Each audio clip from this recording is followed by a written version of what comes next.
Well, I'm not him, but this is the speech I would put in Barack Obama's mouth right now. As Jim Morrison put it, the people know what the people understand. So understand what I intend to do after this congressional election, whether the Democrats win, lose, or draw.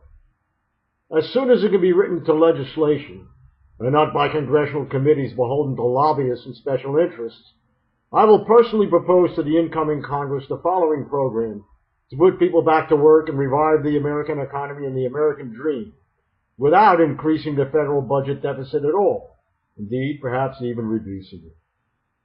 1. A revision of the income tax rules to lower income tax on the middle class and the poor, and pay for it by raising the rates for anyone earning more than $1 million a year in a progressive manner, so that the biggest increase falls upon the upper 3% of the taxpayers. The estimate is that renewing the Bush tax cut giveaway to the super rich will cost about $800 billion after over 10 years. By not doing so, and by increasing the taxes on the super rich, it will be possible to pump at least $500 billion into the real economy with the stroke of my pen on the legislation, without increasing the federal budget deficit. What do taxpayers earning $1 million a year do with their excess money once they bought their second yacht and their third vacation home? They invest their money in making more money, which gets invested in making yet more money. A spiral of economic injustice ever increasing the gap between them and the middle class. And what can they invest their money in when there is no need to increase productive capacity? Because the wounded real economy is already producing more than the country can afford to buy? The virtual economy, dodgy so-called derivatives, junk bonds, so-called collateralized debt obligations, akin to attempting to spin straw into gold. Yes, folks, just the sort of economic behavior which created the economic death spiral in the first place. The virtual economy produces nothing of value to you, to the real economy, to employment, to increasing food production or manufactured goods, or enhancing the service sector. Nothing but more funny money invested in making more funny money to make more funny money until the Ponzi scheme pyramid collapses on you, my fellow Americans. Which, as we all know, it already has. As the novelist Norman Spinrad predicted years before it happened, they wrote the biggest rubber check in history and passed it off on themselves. And as we all know, it bounced. What will the poor and middle class do with $500 billion transferred from the virtual economy and the super rich and into their pockets? They'll spend it on food, clothing, housing, college tuition, electricity, heating, basic necessities, and some modest luxuries like movies, new appliances and TV sets, maybe even a new energy-efficient hybrid car. They'll spend it in the real economy. They'll spend it on the goods and services that the broad middle class and the poor are now desperately struggling to afford, creating jobs in the process, creating yet more net income, creating an upward spiral of employment and prosperity. Squeeze the fat cats and spread it around thin. And to those who would claim that a rising tide of more riches for the rich will lift all boats, I say understand that what trickles down from one eye into the sea of the people is a drop in the bucket, not what lifts all boats.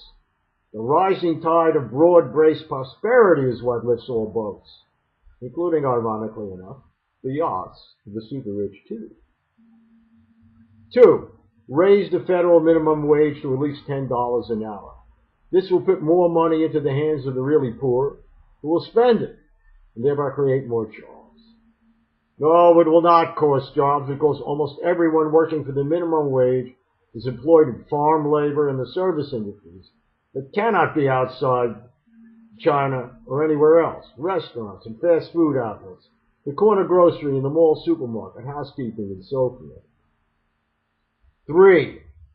Outlaw so-called collateralized debt obligations, whereby debt is supposedly turned into assets by hands that are quicker than the eye, a particular home mortgage debt. People will borrow money from banks or other such primary financial institutions should have the right to deal directly with the original lender on all matters relating to the loan. They should not find themselves faced with Tough Tony telling them that their debt has been sold in a bundle of mortgages to the mafia, or something worse. 4. Introduce an excess profits tax on corporations with more than $100 million in annual gross receipts turning a profit of more than 10%. The prime directive of any market economy is to spend as little as possible on the goods and service, or charge as much as you can get away with. The difference being the profit margin.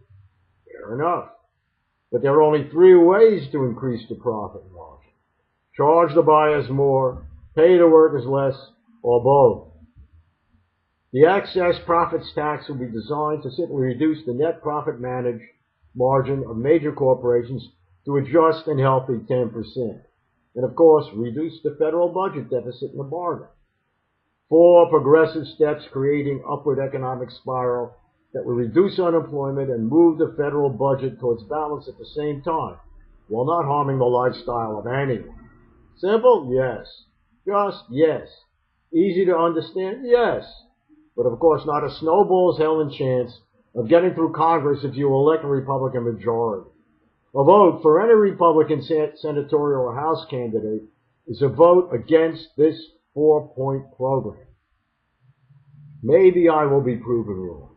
Maybe no matter which party controls the next Congress, enough Republicans will come to their patriotic senses to enable us to resurrect the American dream together. No one would be more pleased than I if this happened, even if it cost me re-election. But come what may, I will put this program before whatever Congress the American people elect. And come what may, I will fight for its adoption with all my heart and all my soul, and by whatever means I can. I will fight for it in this congressional election if need be. I will carry it forth into the next election if I have to. I will never give up. To paraphrase Bruce Springsteen, I make my country a vow I will always remember. No retreat, my fellow Americans. No surrender.